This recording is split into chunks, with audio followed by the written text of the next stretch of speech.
râu lù đen mi phật dâu lâu ma se cả lung ô ya ni ô cả lung ô ye lan Krista zara na kina ne na puan van ka sin don si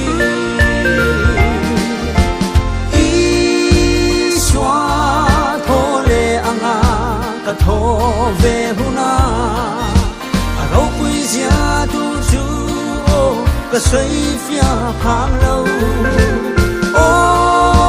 anom dan tu chu mi ring trong in a hril fia phang mon si lo o avaro pui don e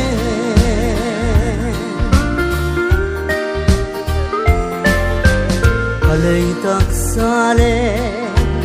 kalei rau pui na ri paman tang sang khri stan pe phun tu o kahang le lal Krista zara hiam samin kalengan kaparang moya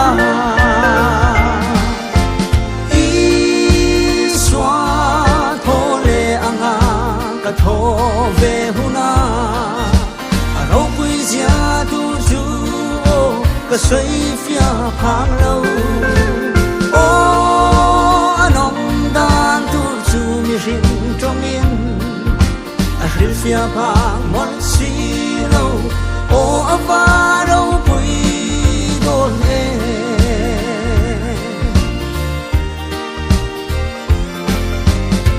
mình rơi ninh lâu van Jerusalem Isua chỉ sen na ran sa te kho pui chu lung we le trana om to lâu na ram ren lan ka hang lên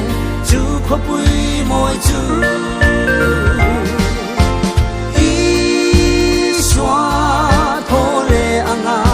ka tho ve huna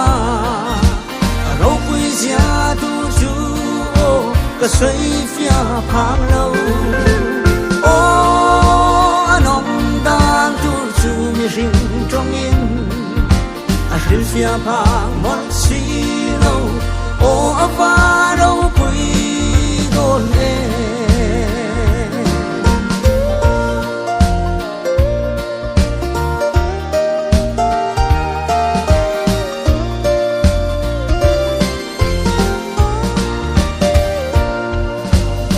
huai na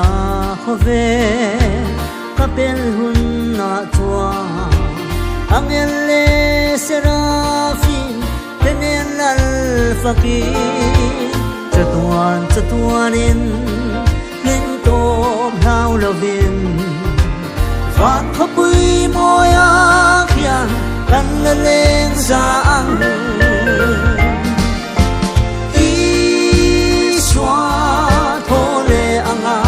ka tho ve huna